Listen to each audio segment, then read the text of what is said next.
দারুণ হয়েছে, দারুণ। নিয়ে চলে এসেছি দেখো বন্ধুরা রান্নাঘরে। চলো, রান্নাঘরেই তো আমার ঘর, আসল ঘর আমার।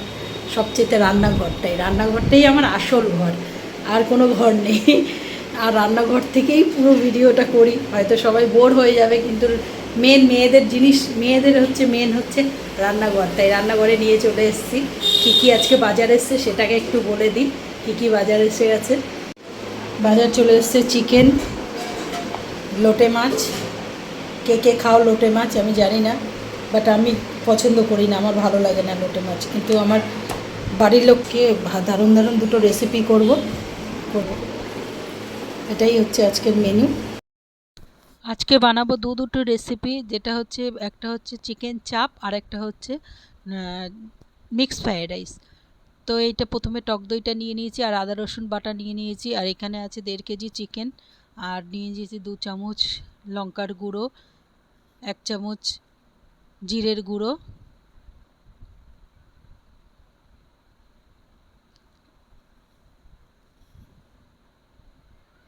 আর স্বাদ মতন নুন, স্বাদ মতন লবণটা নিয়ে নিয়েছি। এইটা ভালো করে ম্যারিনেট করে রেখে দেবো 1 ঘন্টার জন্য। না, ফার্স্ট ম্যারিনেটটা করব আধ ঘন্টার জন্য। ম্যারিনেটটা করে নিয়ে রেখে দেবো। তারপর আরেকটা ম্যারিনেট করব, সেটা হচ্ছে তোমার পেঁয়াজ আর চালমগজ আর কাজু বাদাম বাটা পেস্ট। ওইটা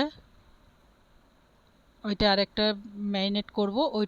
ওইটা পেস্টটা করে নিয়ে তারপর এইটা ম্যারিনেট করা হয়ে গেছে বন্ধুরা। দেখো, এই ম্যারিনেট করে নিয়েছি, এটার জন্য রেখে দেবো আধ ঘন্টা।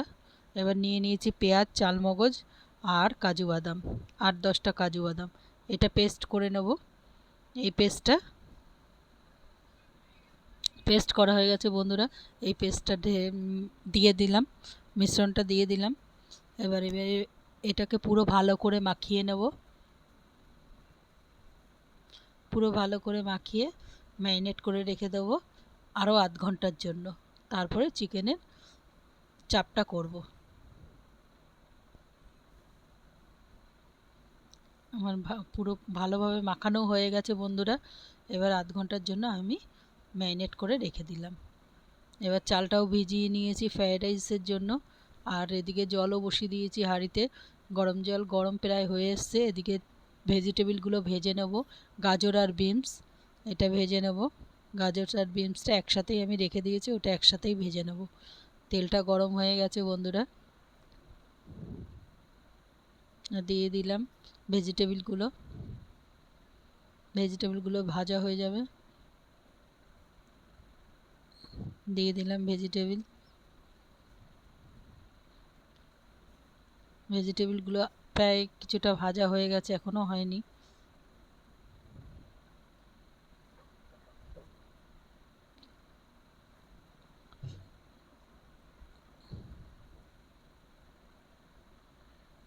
ভেজিটেবলটা ভাজা হয়ে গেছে দেখো বন্ধুরা। এদিকে জলও গরম হয়ে গেছে, আর জলের মধ্যে এবার ভেজিটেবলটা ভাজা হয়ে গেছে, নামিয়ে ফেলছি। নামিয়ে নেব। ভেজিটেবলটা নামিয়ে নিলাম। দিয়ে দিলাম গরম মশলা, কাজু বাদাম আর কিশমিশ। আর একটু কাজু বাদাম দিলাম, পুরো কাজু বাদাম। আর দিয়ে দিলাম নুন, আর একটা গোটা লেবুর রস। চালটা আধ ঘন্টা আমি ভিজিয়ে রেখে দিয়েছিলাম। আধ ঘন্টা পর চালটা ফুলে গেছে। এবার দিয়ে দিলাম চালটা। আর নুনটা আন্দাজ মতন দেবেন বন্ধুরা। আমার তো প্রায় 1 কেজি 250 চাল ছিল।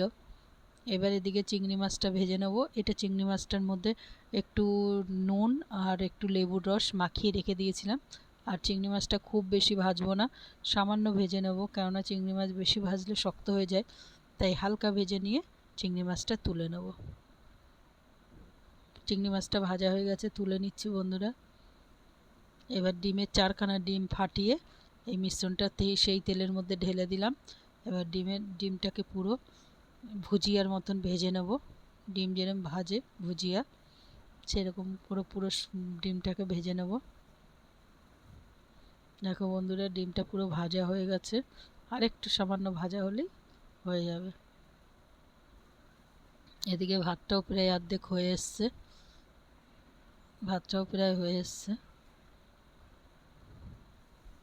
এদিকে ডিম ভাজা হয়ে গেছে, ওর মধ্যেই একসাথে মিশ্রণের মধ্যে রেখে দিলাম সব ভেজিটেবিল, এগুলো ভাজা রয়েছে চিংড়ি মাছ, তার মধ্যে সব একসাথেই ভেজে রেখে দিলাম। এদিকে চিকেন চাপের জন্য আমি তেল বসিয়ে দিয়েছি, চিকেন চাপে একটু বেশি তেল লাগে তাই একটু বেশি তেলই দিয়ে দিয়েছি। আর এদিকে ভাতও হয়ে গেছে, ভাতটা নামিয়ে নিয়েছি, ভাতটা ছেঁকে নিচ্ছি। এবার ভাতটাকে পুরো ভাজলেই হয়ে যাবে। এদিকে তেল গরম হয়ে গেছে, আমি দিয়ে দিলাম চিকেনের পিসগুলো, চিকেনের পিসগুলো দিয়ে হালকা ভেজে তারপরে দিয়ে দেবো যে মিশ্রণটা থাকবে ম্যারিনেট করা, যেটা ম্যারিনেট করা যে মিশ্রণটা ওইটা ঢেলে দেবো। আর একদম ধিমে আঁচে 1 ঘন্টা আমি রেখে দেবো। হ্যাঁ, হালকা দেখো বন্ধুরা ভাজা হয়ে গেছে হালকা। এবার আমি ওই মিশ্রণটা ঢেলে দিলাম, ম্যারিনেট করার মশলাটা ঢেলে দিলাম, পুরো কাচিয়ে কুচিয়ে সবটাই পুরোটাই দিয়ে দিলাম, দিয়ে ভেজে দেখো বন্ধুরা কালারটা দুর্ধর্ষ কালার এসছে। আমি কাঁচা লঙ্কা দিইনি, গুঁড়ো লঙ্কা দিয়েছিলাম 2 চামচ। তোমরা যদি একটু ঝাল খেতে চাও তাহলে ওর সাথে পেঁয়াজের সাথে 4-6টা কাঁচা লঙ্কা, যে যেরকম খাও। এদিকে ভাতটা আমি ফ্রায়েড রাইসটা করে নেব, আমি কড়াতে ভাজিনি, আমি সব ভেজে নিয়ে মিক্সড করে মাখিয়ে রেখে দিয়েছিলাম। এবার দিয়ে দিচ্ছি ভেজিটেবিলগুলো, সব মিশ্রণটা দিয়ে দিলাম, আর দিয়ে দিব গোলমরিচের গুঁড়ো, তার নিচে দিয়েছিলাম চিনি আর কাজু, এই কিশমিশ, কিছুটা কিশমিশ কম দিয়েছিলাম, পরে আবার একটু কিশমিশটা দিলাম, দিয়ে আবার ভাতটা দিয়ে দিলাম।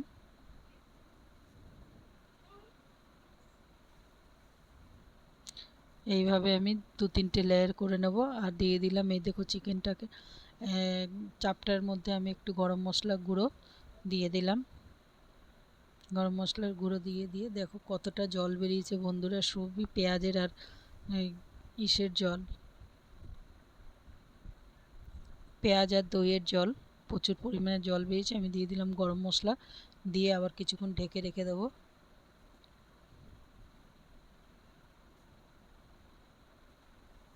আর দিয়ে দিলাম কিছুক্ষণ পর আবার ঢাকনা খুলে দিয়ে দিলাম 1/2 চামচ গোলাপ জল, এর সেন্টটা খুব সুন্দর বেরোবে। আর তোমরা জায়ফলও দিতে পারো, জায়ফলের গুঁড়ো। আর লাস্টে নামানোর আগে দিয়ে দিলাম চিনি, চিনি দিয়ে 10 মিনিট ঢেকে রেখে দেবো। এই 10 মিনিট হালকা আঁচে করে দেবো 10 মিনিট। 10 মিনিটের পর আমি আমার চিকেনটা পুরো কমপ্লিট, চিকেনটা হয়ে যাবে। দেখো বন্ধুরা চিকেনটার কালারটা কত সুন্দর এসছে, চিকেনটা হয়ে যাবে এই 10 মিনিট ঢাকার পরে চিকেনটা, ব্যাস আমার চিকেন পুরো কমপ্লিট। চাপটা পুরো কমপ্লিট, চাপটা একদম খুব অসাধারণ চাপটা হয়েছিল, চাপটা খুব সুন্দর হয়েছিল, কালারটাও খুব দারুণ, চিকেন চাপের কালারটাও খুব দারুণ হয়েছে। ব্যাস চিকেন চাপটা হয়ে গেছে। আর এদিকে ভাতটা ফ্রায়েড রাইসটাও হয়ে গেছে আমার কমপ্লিট, নিয়ে নিয়েছি ফ্রায়েড রাইস আর চিকেন চাপ। দেখো বন্ধুরা চিকেন চাপের কালারটা কি সুন্দর এসছে, একদম দোকানের মতনই এসছে, একদম দোকানের চাইতেও ভালো রান্না হয়েছে। দেখো আমার হাজব্যান্ড খেয়ে বলছে দারুণ হয়েছে।